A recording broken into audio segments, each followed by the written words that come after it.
tout le monde, bienvenue dans cette nouvelle vidéo qu'on va consacrer sur la fonction exponentielle.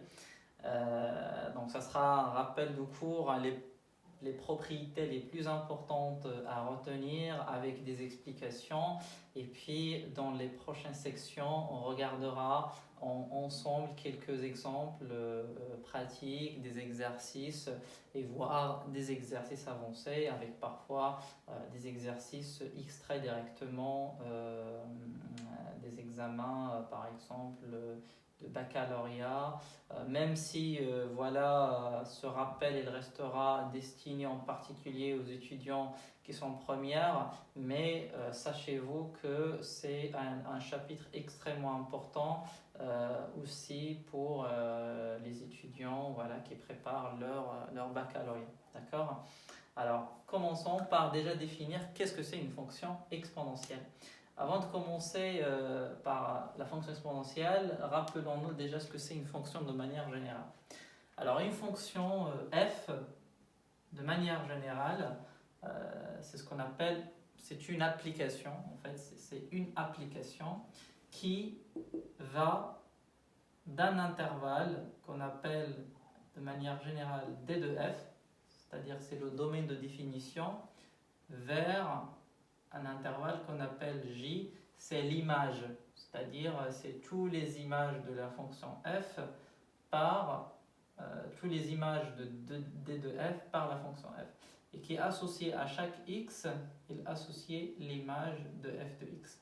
C'est juste pour pouvoir un petit peu se rappeler les terminologies. Donc x, c'est ce qu'on appelle antécédent, d'accord? Ce qu'on appelle antécédent.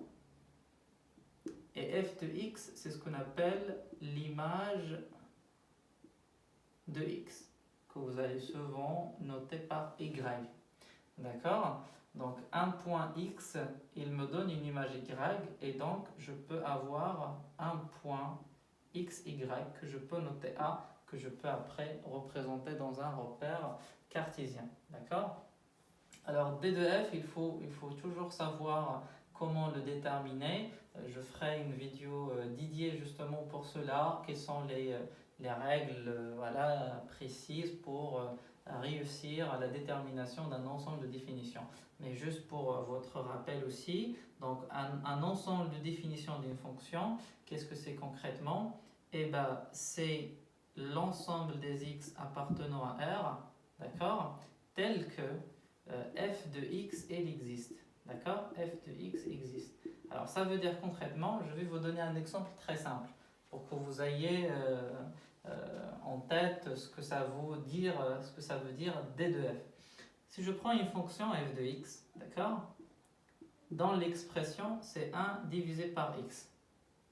Alors quelle est la valeur que ne peut pas prendre x, c'est-à-dire quelle est la valeur pour laquelle l'image n'existe pas, c'est-à-dire quelle est la valeur de x telle que 1 sur x n'existe pas. Alors ici on a un dénominateur. À chaque fois que vous avez un dénominateur, il faut se dire, tiens, il faut que le dénominateur ne soit pas nul. Donc il faut que ceci-là, il ne soit pas nul. Si je divise par 0, une division par 0 est interdite en mathématiques. Donc la valeur de x qui est interdite ici, donc la valeur de x pour laquelle f de x n'existe pas, c'est 0. Et donc le domaine de définition, c'est égal à r privé de la valeur 0. D'accord? Qu'on peut aussi écrire sous la forme r étoile, ou voir encore moins l'infini 0, ouvert, union 0 plus l'infini. D'accord? Donc ça c'est une chose. Alors généralement lorsqu'on détermine un domaine de définition d'une fonction, donc j'ouvre la parenthèse mais c'est pour la bonne cause, on ne cherche pas les x où f de x existe, mais plutôt on cherche les x où f de x n'existe pas. Parce que c'est généralement les x où f de x n'existe pas et c'est un ensemble très petit, donc c'est très facile à trouver. Je vous donne un exemple. Lorsqu'un professeur il fait l'appel de présence dans la classe, généralement il essaye de repérer rapidement les absents, parce que c'est les absents qui sont rapidement à dénombrer. S'il passe toute la liste pour voir ce qui est présent, il passe plus de temps que s'il regarde rapidement ce qui est absent. C'est pareil. cherchant où f de x n'existe pas, c'est plus facile que de chercher où f de x existe. C'est juste voilà, pour vous illustrer tout ça. Donc c'est ça la définition d'une fonction. Il y a plusieurs types de fonctions. Certainement, vous avez déjà vu la fonction affine, ax plus b, dans la représentation dans un plan cartésien, c'est une fonction. Vous avez certainement vu la fonction x carré, voilà, dans le deuxième définition, voilà, c'est r pour les deux d'ailleurs. Et dans la représentation, voilà, c'est une parabole. Vous avez vu la fonction inverse, 1 sur x. Dans la représentation, c'est un hyperbole. Vous avez vu aussi la fonction f de x qui est égale à racine de x. Alors tout ça, ce sont des fonctions qui servent à quelque chose dans la vie réelle. Hein, donc sachez-le bien. Et exponentielle de x, c'est une autre fonction qui s'ajoute à ce panier de fonctions. Il y a le cosinus, le sinus aussi que vous avez déjà vu. Donc regardons de près ce que c'est la fonction exponentielle. D'accord? Donc je me permets d'effacer ceci. Donc je garde par contre toute la partie à droite. Voilà, et je mettrai des explications au fur et à mesure. Voilà. Alors, qu'est-ce que c'est la fonction exponentielle? La fonction exponentielle, c'est l'unique fonction. Donc il y a le terme unique qui est très important. Donc il y a une unicité. C'est l'unique fonction qui vérifie ces deux propriétés. La dérivée de la fonction reste elle-même et l'image de 0, c'est 1. D'ailleurs, si jamais on vous pose cette question dans un concours, voilà, juste simplement dans un exercice, quel est l'ensemble de fonctions telles que f' égale à f? Si jamais on vous demande f' égale à f, donnez f. Quelles sont les fonctions vérifiant f' égale à f? Sachez qu'il y a deux, il n'y a pas plus. Il y a la fonction f de x qui est égale à l'exponentielle de x, voilà, qu'on va regarder maintenant. Voilà, c'est ce qui est écrit là. Donc c'est l'unique fonction telle que sa dérivée c'est elle-même, c'est-à-dire quand vous faites la dérivée de f' de x, donc c'est exponentielle de x', ah ben en fait la dérivée c'est elle-même, donc je retombe dans la fonction elle-même. D'accord? Je fais la dérivée mais ça reste elle-même, ça ne change rien. L'autre fonction qui vérifie f' égale à f, alors vous pouvez faire pause pour réfléchir en même temps, c'est la fonction f de x égale à z. D'accord? Donc il y a deux fonctions qui vérifient cette condition. Mais si on rajoute la condition f de 0 égale à 1, c'est-à-dire l'image de 0 égale à 1, ben en fait l'image de 0 c'est égal à 0 pour cette fonction. Et pour cette fonction, en fait, c'est la seule fonction qui vérifie l'image de 0. Quand vous calculez f de 0, vous trouvez 1. En gros, exponentielle de 0, ben, il vaut 1. Voilà, donc ça c'est quelque chose qui est très important à retenir pour la fonction exponentielle. Donc ça c'est la première chose. Et c'est une fonction qui est définie sur R, et l'ensemble des images ils sont dans R étoile plus. D'ailleurs on va le voir plus tard, comme quoi la fonction exponentielle c'est une fonction qui est strictement positive, toujours strictement positive. On peut le démontrer facilement et on va le voir ensemble comment le démontrer facilement, et qui vérifie ces deux propriétés. C'est ça la fonction exponentielle. Donc je le note ici. La fonction exponentielle, c'est la fonction définie de R vers R étoile plus et qui est associée à chaque x exponentielle de x. Et qui vérifie, voilà, donc qui vérifie ça, c'est que f' de x elle est égale à f de x, donc là qui est égal à l'exponentielle de x, et f de 0 il vaut 1. D'accord, ça c'est une chose. Donc voilà, donc c'est la deuxième propriété que j'ai écrite ici. Donc la dérivée de l'exponentielle, c'est elle-même. Alors souvent dans les exercices, dans les examens, par convention, on ne va pas avoir beaucoup cette notation exponentielle x. C'est un peu il y a beaucoup de lettres. Donc souvent vous allez travailler avec une notation un petit peu légère. Donc par convention, E, c'est l'exponentielle de 1, donc E, il a une valeur, c'est 2,71, et qui est égal à l'exponentielle de 1. Donc E, c'est l'image de 1 par la fonction exponentielle. Et donc, en utilisant les propriétés de la puissance, on va facilement prouver que on pourrait mettre exponentielle de x qui est égal à l'exponentielle de x. En gros, d'ailleurs, on va le voir plus tard. En fait, l'exponentielle de x, c'est quoi? C'est l'exponentielle de 1 multiplié par x. D'accord? Et ça, c'est l'exponentielle de 1, le tout à la puissance x. On va le voir après dans les propriétés des puissances. C'est que l'exponentielle de n fois a, c'est égal à l'exponentielle de n, le tout à la puissance a. Maintenant, je l'utilise dans l'autre sens. Donc, exponentielle de x, c'est exponentielle 1 fois x. Ça ne change rien, j'ai juste multiplié par 1. Et ça, je peux l'écrire sous la forme exponentielle de 1, le tout à la puissance x. Et c'est quoi l'exponentielle de 1? On a dit que par notation, c'est e. Voilà.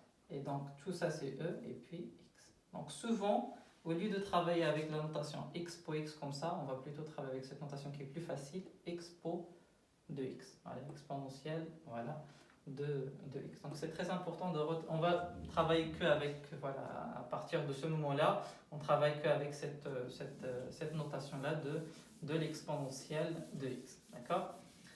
Alors, les règles les plus importantes maintenant à retenir de ce chapitre-là, c'est les règles sur les propriétés de puissance. D'ailleurs, c'est des choses normalement que vous avez déjà vues en 3e, 4e, sur les règles de puissance. Je vous rappelle rapidement et vous allez voir que c'est exactement la même chose. Vous avez normalement vu que a à la puissance n plus m, ce n'est que a à la puissance n fois a à la puissance m. A étant un réel, n, m étant des entiers naturels, voire des entiers relatifs. Voilà, ça c'est la première. Vous avez aussi vu a à la puissance n moins m qui est égal à a à la puissance n divisé par a à la puissance m. C'est extrêmement important de retenir ces règles. Elles sont vachement hyper importantes. Ça sert à beaucoup de choses. Voilà. Il y a aussi a à la puissance moins n qui est égal à 1 sur a à la puissance n. Et puis la dernière, c'est a à la puissance n, le tout à la puissance m, c'est égal à la puissance n fois m.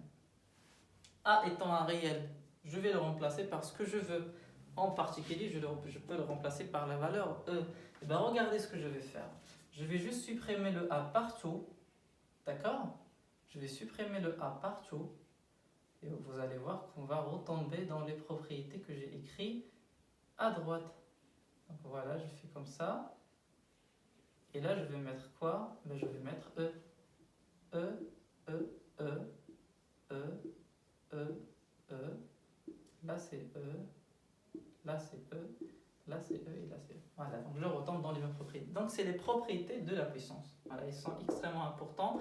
On va voir quelques exercices de pratique pour bien manipuler ces formules-là. Et vous allez voir que c'est très utile aussi pour les exercices avancés. Ça, c'est une chose. Ça, c'est les propriétés. Maintenant, l'autre chose, c'est par rapport au signe. Le signe de la fonction exponentielle x. Quel que soit x appartenant à R, l'exponentielle de x est toujours strictement positive. Ça se démontre très facilement. On peut le voir rapidement ensemble. Donc, soit x appartenant à R. Donc, je dois démontrer tout ça pour n'importe quel x. Donc, je vais choisir un x quelconque, soit x dans R. Donc, je ne fixe pas la valeur de x. Je la prends arbitrairement dans l'intervalle R. Et qu'est-ce que je vais faire? Je vais partir de exponentielle de x égale. Et je vais profiter de cette formule de puissance, de cette propriété-là. C'est quoi x en fait? C'est l'exponentielle de x divisé par 2. D'accord? Donc je vais mettre x divisé par 2, le tout au carré.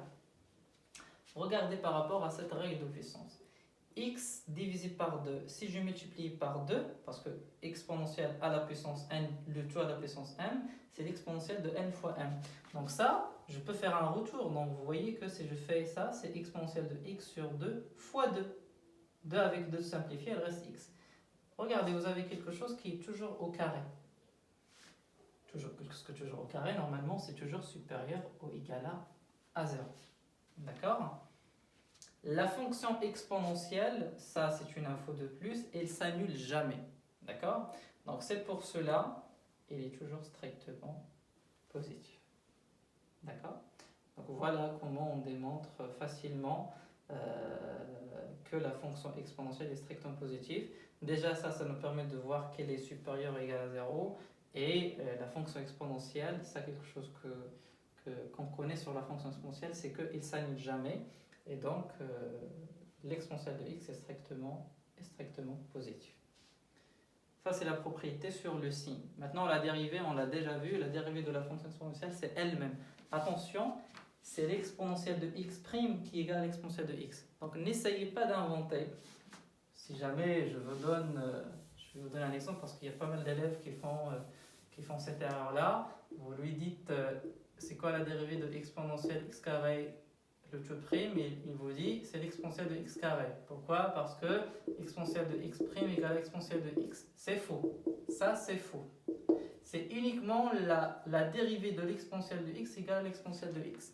Après, pour ce type donc ça, ce qu'on appelle le composé de deux fonctions, on verra des formules dédiées justement pour voir comment on peut trouver la dérivée de ces fonctions. Pour l'instant, il n'y a que, on a appris ensemble que ça. La dérivée de la fonction exponentielle, c'est elle-même.